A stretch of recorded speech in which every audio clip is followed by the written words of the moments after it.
Hello hi दोस्तों। आज आपके लिए लेके आए आयरन आयरन कार्बन डायग्राम। ठीक है, ये आयरन कार्बन डायग्राम बहुत ही फेमस डायग्राम है जो आपको याद रखना ही पड़ेगा। ठीक है, तो आप बिना सोचे इसको याद कर लीजिए क्योंकि ये 1 या 2 मार्क्स का वेटेज रखता है कहीं ना कहीं। ठीक है, तो सबसे पहले प्रॉब्लम क्या आती है, इतना बड़ा डायग्राम है यार, याद कैसे रखेगा। ठीक है, तो याद कैसे रखना है, देखो कुछ याद नहीं रखना। सबसे पहले क्या रखना है याद, इसमें टेम्परेचर याद रखना है। उसके बाद में आपको आयरन जो कार्बन परसेंटेज होता है, देखो यहाँ पे कार्बन जो परसेंटेज दिख रहा है आपको, आप ये कार्बन परसेंटेज है यहाँ से यहाँ तक। ठीक है, ये याद रखना है। तो यहाँ पे क्या होता है, ये जो लाइन होती है परसेंटेज वो कार्बन की होती है, ये जो लाइन होती है वाई एक्सिस वाली, ये होती है आपके टेम्परेचर की लाइन। ठीक है, अब देखो यहाँ पे कितना है 725 डिग्री सेल्सियस। उसके बाद में आप देखो यहाँ पे देखो 91 डिग्री सेल्सियस, कितना जुड़ रहा है 200 जुड़ रहा है, तो 200 और जोड़ दो, कितना जुड़ रहा है 1150। ठीक है, अब देखो 1150 300 जोड़ दो 14, देखो 14 आ रहा है, देखो 1400। ओके, उसके बाद में 100 जोड़ दो, देखो कितना जोड़ा है 200 और 300 और 100। देखो ये टेम्परेचर याद रह जाएगा। इधर इसमें जो टेम्परेचर याद रखना है 725 डिग्री सेल्सियस, 9110 डिग्री सेल्सियस और 1150 डिग्री सेल्सियस, 1410 डिग्री सेल्सियस और 1535 डिग्री सेल्सियस, ये टेम्परेचर याद रखना है। अब देखो हमने 3 चीज़ याद रख ली। किस किस के एक्स एक्सिस पे क्या होता है percentage of carbon, Y axis पे क्या होता है टेम्परेचर होता है। ठीक है, अब देखो 3 चीज़ें याद हो गई हमारे को, टेम्परेचर याद हो गया, कार्बन परसेंटेज याद हो गया, और आपको ये डायग्राम कैसे याद रखना। अब देखो अंदर से, अब अंदर से कुछ नहीं याद नहीं रखना। देखो जहाँ पे, अब देखो दूसरा क्या है कि इसमें ये आपको क्या दिख रहा है यहाँ पे यूक्टिक, और यहाँ पे दिख रहा है यूक्टोइड। ठीक है, ये कितना परसेंटेज पे बन रहा है, ये देखो ये 4.3 डिग्री सेल्सियस पे बन रहा है, सॉरी परसेंटेज पे बन रहा है। और ये देखो यहाँ पे 0.8 डिग्री सेल्सियस, सॉरी 0.8 परसेंटेज पे बन रहा है। ठीक है, कार्बन का परसेंटेज कितना होना चाहिए यूक्टोइड बनने के लिए 0.8 डिग्री, और यहाँ पे 4.3 डिग्री, सॉरी 4.3 परसेंटेज। ठीक है, अब देखो इसमें क्या बनता है, देखो जो क्वेश्चन बन जाता है, देखो क्या बनता है बेसिकली, ये देखो हाइपर है और ये हाइपो है। ठीक है, देखो यहाँ पे भी देखो ये क्या है हाइपर है, हाइपर। ठीक है, और यहाँ पे हाइपो यूक्टोइड, सॉरी यूक्टिड, हाइपो यूक्टोइड, और यहाँ पे हाइपो यूक्टोइड, और यहाँ पे हाइपर, सॉरी यहाँ पे हाइपर एक्टोइड और यहाँ पे हाइपो एक्टोइड। ठीक है, तो यहाँ पे पता लग गया अपने को कितना परसेंटेज पे, 4.3 परसेंटेज पे और 0.8 परसेंटेज पे। अब देखो सबसे ऊपर वाला रीजन होता है वो किसका होता है, लिक्विड रीजन होता है। उसके बाद में जो नीचे रीजन आता है जस्ट नीचे, वो सॉलिड का रीजन होता है। ठीक है, अब देखो पता लग गया दोनों का रीजन। ठीक है, उसके बाद में जो यहाँ से शुरू करो, यहाँ से शुरू करने पे हमें पता लग रहा है, देखो यहाँ पे क्या है डेल्टा फेराइट। ठीक है, डेल्टा डेल्टा को क्या बोलते हैं हम, देखो डेल्टा को हम बोलते हैं सॉलिड फेज। ठीक है, ये सॉलिड फेज से आ जाता है। उसके बाद में देखो ये रीजन डेल्टा का आ गया। ठीक है, ये डेल्टा का रीजन है, ये इसका इलाका है। उसके जस्ट नीचे आ जाता है आपका गामा का रीजन। ठीक है, गामा का रीजन। उसके बाद में जस्ट नीचे आ जाता है एल्फा का रीजन।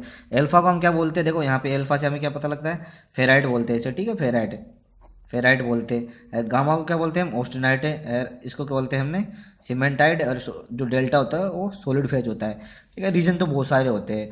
अब आगे से आगे हम डायग्राम जब बनाएंगे, आगे से आगे याद रखेंगे तो बहुत सारे रीजन्स आते हैं। ओके, तो देखो हमें कौन कौन सा रीजन याद हो गया, ये डेल्टा रीजन, कौन सा रीजन है ये, फेराइट, सॉरी ऑस्टेनाइट, ऑस्टेनाइट नीचे वाला है। ठीक है, डेल्टा ही जो ये आपका डेल्टा क्या बोलते हैं इसको, सॉलिड फेज वाला रीजन होता है, और डेल्टा फेराइट भी बोलते हैं। हाँ, सबसे बड़ी बात इसमें जब क्वेश्चन आ जाता है यहाँ से, ये कितना डिग्री सेल्सियस पे 1535 डिग्री सेल्सियस, 1 नंबर क्वेश्चन का बन गया यहाँ से। दूसरा कौन सा स्ट्रक्चर होता है यहाँ, बीसीसी स्ट्रक्चर होता है। स्ट्रक्चर का बहुत इंपॉर्टेंट है, बहुत मायने रखता है स्ट्रक्चर, आप याद ही रख लेना इसे। ठीक है, बीसीसी स्ट्रक्चर। उसके बाद में जस्ट नीचे आता है एफसीसी, बीसीसी स्ट्रक्चर आता है एल्फा बी। ठीक है, यहाँ पे जो स्ट्रक्चर आता है वो एफसीसी ही होता है। ठीक है, एफसीसी स्ट्रक्चर होता है यहाँ पे।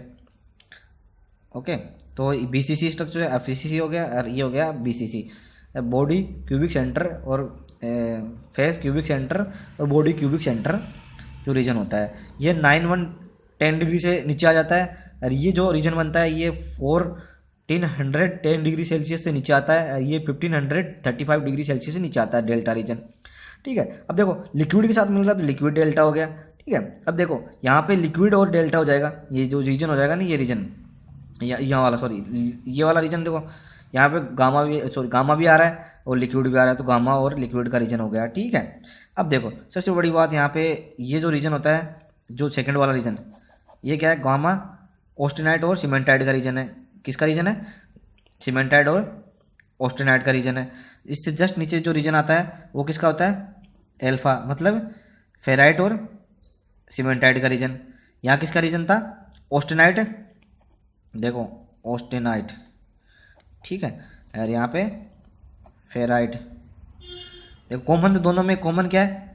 कॉमन हमारे पास क्या है? सीमेंटाइट। देखो दोनों में सीमेंटाइट है, इसमें भी सीमेंटाइट, जो इसमें भी आएगा ये सीमेंटाइट आएगा रीजन, ठीक है। देखो याद हो गया ना आपको? याद कैसे हो गया? देखो 4.3 डिग्री सेल्सियस पे एक्टेड, यहाँ पे एक्टोइड।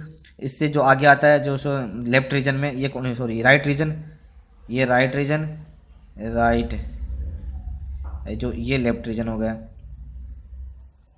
ठीक है। इधर वाला रीजन हाइपर, हाइपर बनता है, इधर हाइपो बनता है। इससे भी देखो हाइपर बनता है, इधर हाइपो बनता है, ठीक है। ये लिक्विड रीजन हो गया सबसे ऊपर वाला। उसके बाद में सॉलिड रीजन हो गया, उसके बाद में नीचे वाला ये रीजन जो हो गया अल्फा बीसीसी वाला रीजन हो गया, ठीक है। हाँ दूसरा, तीसरा क्वेश्चन क्या, चौथा पांचवा क्वेश्चन क्या बन सकता है यहाँ पे? देखो अब देखो यहाँ से 0% से लेके 2.1% कार्बन लेते हैं, वहाँ पे क्या होता है? ये स्टील होता है, ठीक है। उसके बाद में अगर कार्बन का परसेंटेज 2.1 से 4.3 तक पहुँचता है, वो जो क्या होता है? कास्ट आयरन, ठीक है। उसको कास्ट आयरन भी बोल सकते हैं, इस साथ में लिखा है, ठीक है। उसके बाद में जो 4.3% से लेके 6.67, यहाँ पे कार्बन का परसेंटेज ज़्यादा होता है तो पिग आयरन बन जाता है, ठीक है। जो एक होता है रोट आयरन में एक पार्ट होता है इसका, ठीक है, पिग आयरन का। ओके सबसे पहले कितना तक बन रहा है? 2.1% जिसमें कार्बन होता है वो स्टील का होता है।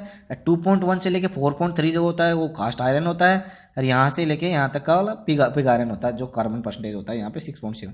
अब देखो यहाँ पे 0.8% पे क्या बन रहा है? एक्टोइड, और 4.3% पे बन रहा है ये एक्टेट, ठीक है।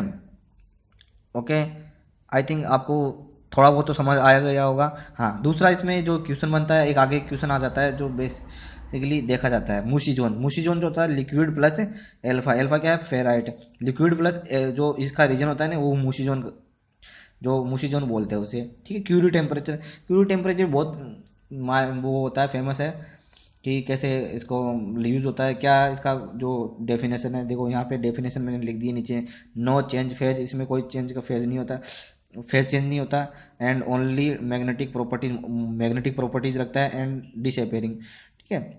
यहाँ पे ये कितना टेम्परेचर होता है? 768, ये पूछ जाता है, कई बार पूछ लेते हैं एग्जाम में। 768 डिग्री सेल्सियस इसका क्यूरी टेम्परेचर होता है। ओके आई थिंक मुझे लग रहा है आपको समझ में आ गया होगा, और नहीं समझ में आया तो नीचे कमेंट में आप बताइए मुझे क्या समझ में नहीं आया, और मैं आपको बता दूंगा कैसे क्या प्रॉब्लम आई है आपको, ठीक है। Okay thank you.